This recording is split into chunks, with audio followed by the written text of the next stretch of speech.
If anyone said Igbos have been marginalized, many of us will think we are talking about only the southeastern Nigeria. But of a truth, when they say Igbos are marginalized, it will shock you that the South Igbos are heavily marginalized than you can ever think. Nigerian has done us bad more than we can imagine. Let me use Anioma as an example. There is no part of Southeast that are suffering marginalization like that of Okwani today. There is no part of Southeastern Igbo that does not have light for the last 20 years. There is no part of Southeast that are suffering for infrastructural development like we have in Okwani. I'm using my Anioma and Okwani as an example to tell how we have been marginalized. But when they say Igbos are marginalized, all eyes are fixed to the Southeasterners. Because we are meant to configure that Southeasterners are the only Igbos. Meanwhile, we that are claiming that we are not Igbo, we are even the one being marginalized more, dealt with a very wooden hand, and are quite poker to. This understanding is the same understanding that most of us give when we talk of accident. If you go to churches in Nigeria today and say, let us pray against accident, even when you go to Babalawo house and say, let us pray against accident, every eyes will only fix on the road. Then maybe few people will remember plane as an accident. Nigeria don't talk of water as an accident. So people pray against the accident on the road more. Meanwhile, accident is not just about two cars hitting each other or cars somersaulting or bumping into or bad road. Accident means any event, sudden event, uncalculated event, error due to parallels that can cause damages of life and properties. That is what accident means. So if this house that I am fall upon me is an accident, if I'm cutting onions in the kitchen and I cut my hand mistakenly, it's an accident because it has damaged my life. If I sew my hand with sewing machine, it's an accident. It damaged life and what? Property. If my phone fall on the hand, it's an accident. So when you pray against accident, why do you always think it's only road? I banned every spirit of accident, my going and coming, no motor accident. Meanwhile, accident is everything you do. When you hit your leg mistakenly, when a car door jam your hand mistakenly, when you hit person mistakenly, all is accident. It gives you small bruises, it gives you small injury, a child fall on the ground is an accident. But so that is how it is. I use this analogy to explain to you how everybody think that those who have been marginalized when they talk about Igbo being marginalized are the Southeast. But of a truth, the people that are facing small marginalization are the South Igbos. The so-called South are the ones being marginalized. Reason because even Nigerians have some sentiment when they see that somebody is from Anambra, Imo, Enugu, they know that if they put that power of marginalization on them, people will say, you are actually marginalizing. But when they marginalize us in the Delta, marginalize them in the rivers, marginalize them in Kogi or in Benue, people will say is the state is not actually Igbos they are marginalizing. But we are the ones suffering marginalization more. Why am I saying this?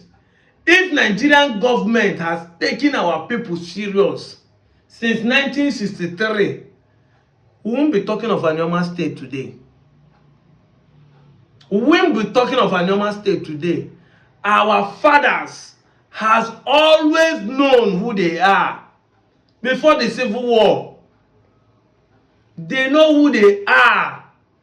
It's a shame that this generation don't know who they are.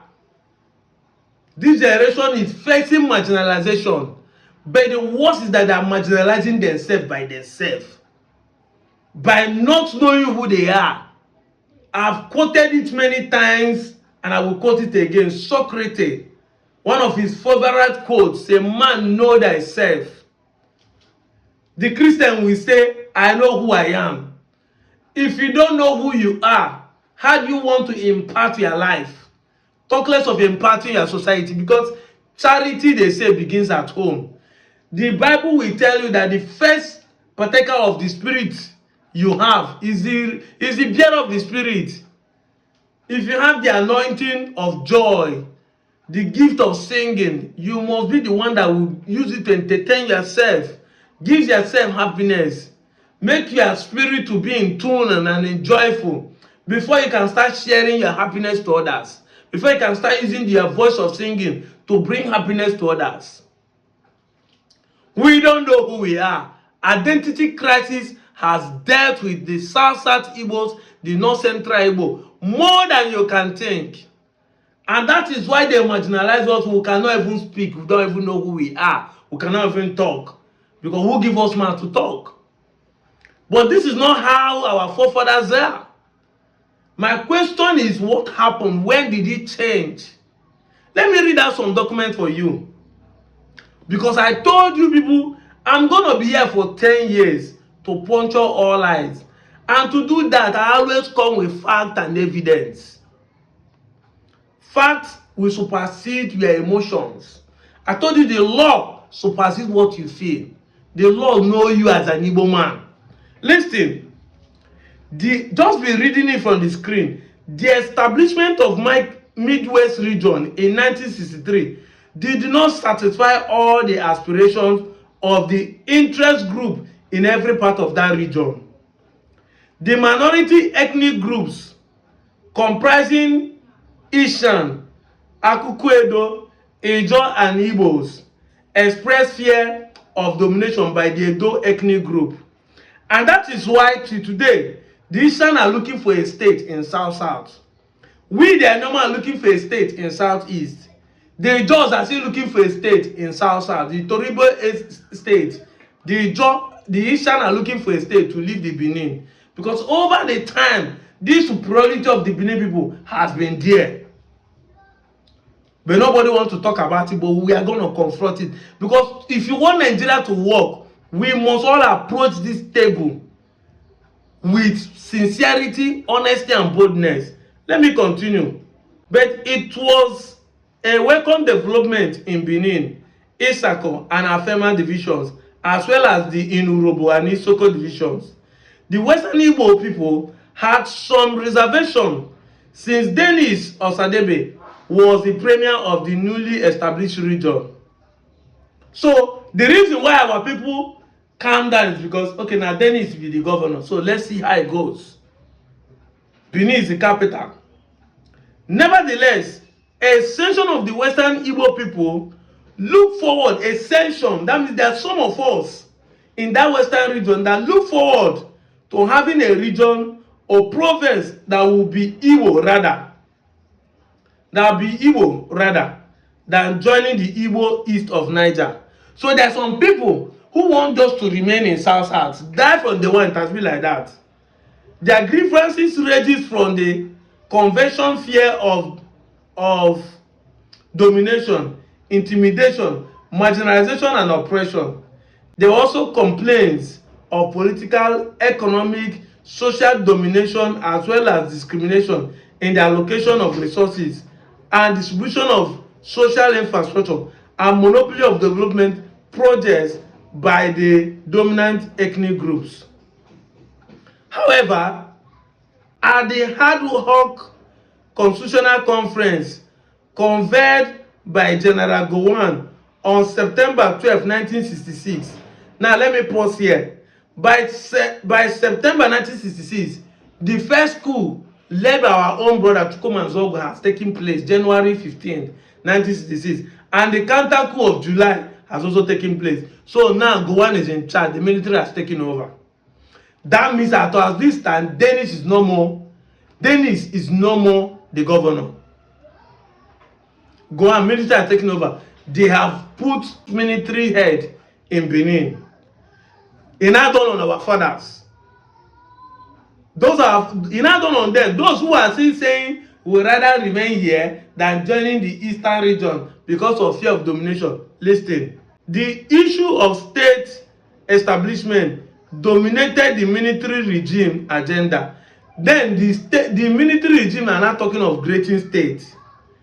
This made the prominent traditional rulers such as Asaba of Asaba, Obi Onyetuenu, Obi of Abo.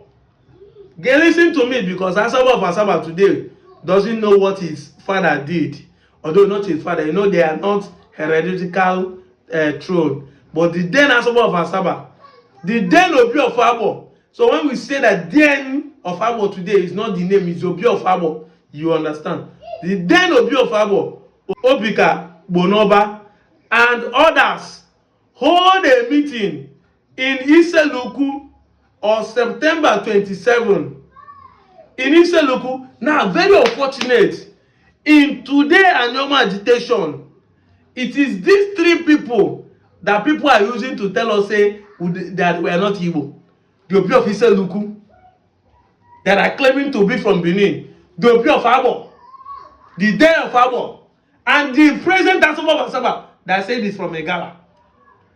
But look at the name called today. They held a meeting in 1966 to deliberate on the issue of state establishment. At the end of the meeting, it was resolved that the petition should be submitted to Gowon, including the desire of the Eka Igbos people to join their kids and kins across the Niger in the event of decision to establish more states in the country. So, if the state should be created, our people have always wanted to join our kids and kins across the Niger.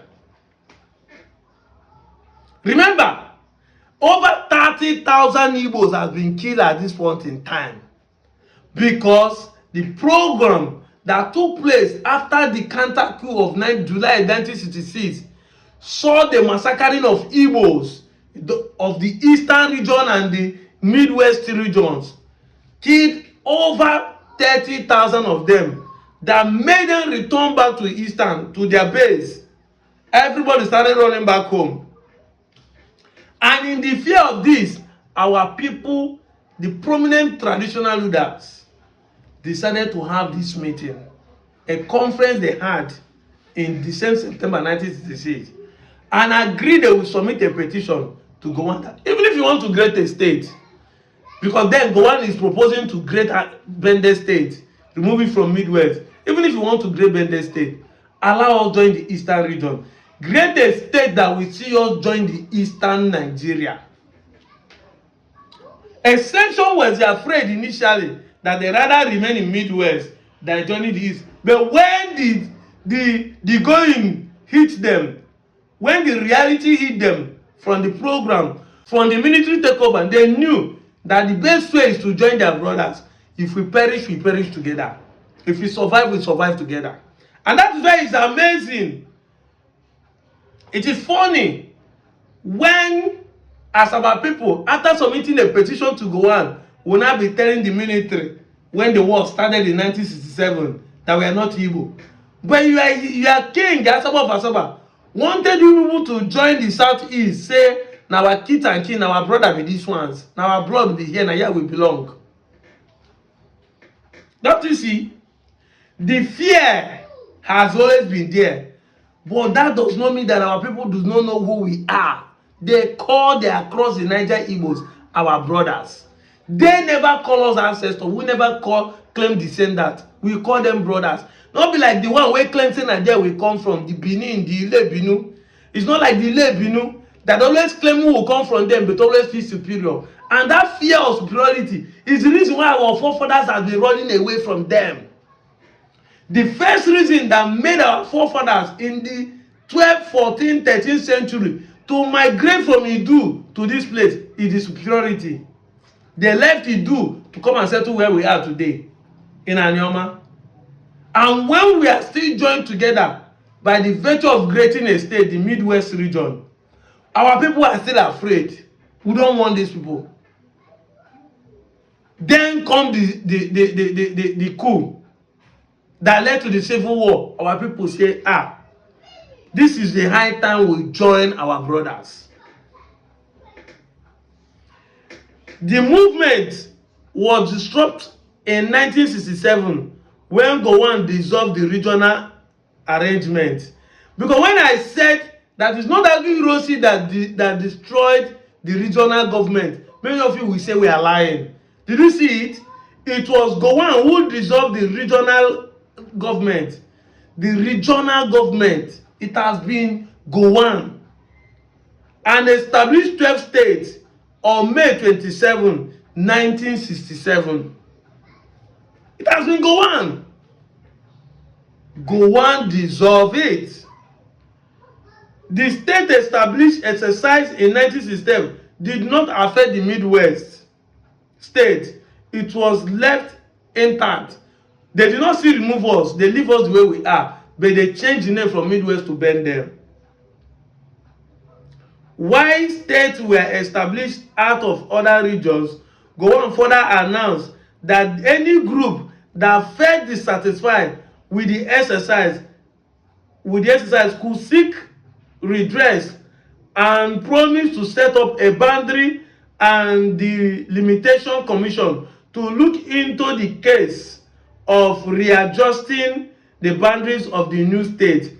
Federal military government via on report 8. Expectedly, this official pronouncement opened a floodgate of agitation for state establishment and boundary adjustment from all parts of the country, including the Midwest. And who are those people? I want to go back again. He said in the first paragraph, the establishment of Midwest region in 1963 did not satisfy all the aspiration of interest groups in that every part of the region. The minority ethnic groups comprising Ishan, Akukwedo, Ijo, and Igbo expressed fear of domination by the Edo ethnic group. The question is this: who are these minority ethnic groups called Igbos in the then Midwest? Now, who are those?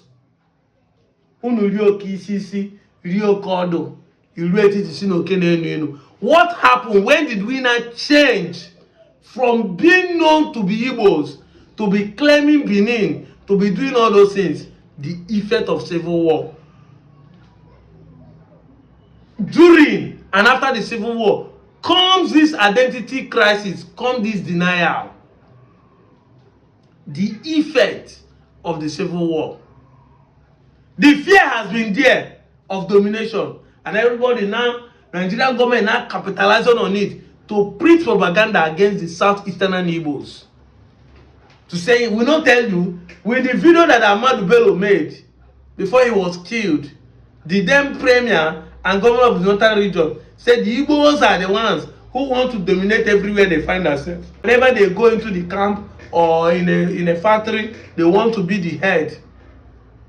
Everybody not champion it. Will not tell you Igbos want to dominate. That's why the coup came. They kill every other people from every other region. They could not kill their people. The intention was them to dominate. The intention was this. Then our people started. But the funniest thing is that you are denying that you are not Igbo. But the reason why people are saying Igbos are dominating, everybody accepted that is our own brother, Chukwuma, Kaduna, and Zogu, that led it. How do we put a certain people in problem but deny that we are not part of them? I've said it in my couples of videos, but a time like this always comes that if we really want to be free, this is why we are going backward, because we are not sincere. This is why people like Okowa is using us to play politics, because we are not sincere. He come out for public TV, tell you he's an Igbo man. He's the one not trying to join the eastern region today, not to join the southeast, not to recognize a state that will make us become free. Because we ourselves, we don't want to accept that we are the first fault. We are not sincere. Imagine the entire people in Anioma accept their Igbo-ness. Will he not come and be telling you, say, no, we don't want to go to south, it's to south. That's why I don't want Anioma to be created. If Anioma should be created, will it be a campaign topic? So we are the first problem, and he's part of us. So if the problem is if you see a leader behaving the same way, the problem is with the people, because him do not jump from anywhere. It is an ideology that all of us buy into. It's only few of us who are sincere enough that are saying this thing boldly. Evidences are fact, point towards who we are.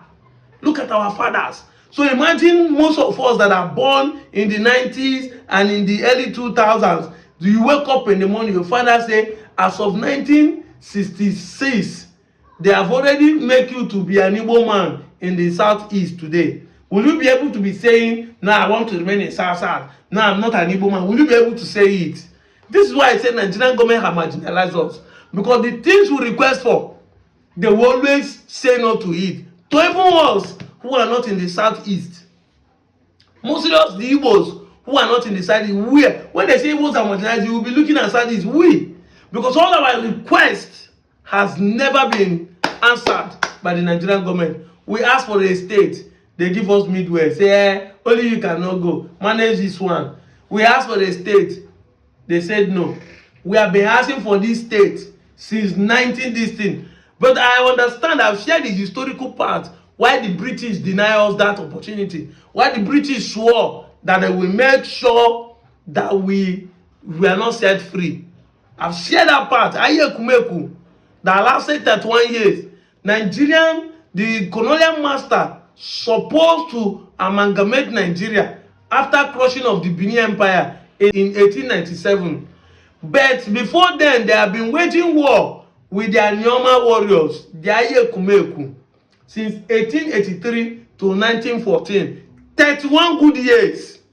So when the war ended and they amalgamated the northern Nigeria and the southern Nigeria in that the same 1914, the British swore that these people are not people you will leave to join their eastern brother. If these two Igbo people combine together, Nigeria, the north will not be able to rule them. And they have been sowing seed of discord. They have been sowing seed of division. That is why they brought the book, Divide and Rule. It's in my shelf here.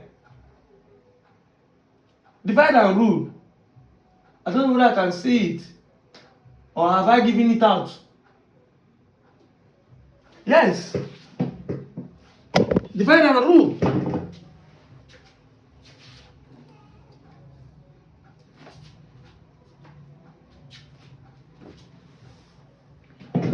Yes, this book, see, what Britain did to Nigeria, a short history of conquest and rule. They have to create this in order to conquer us. They rob us to Benin and start creating narrative stories, because most of our writings are oral. They started writing fake history.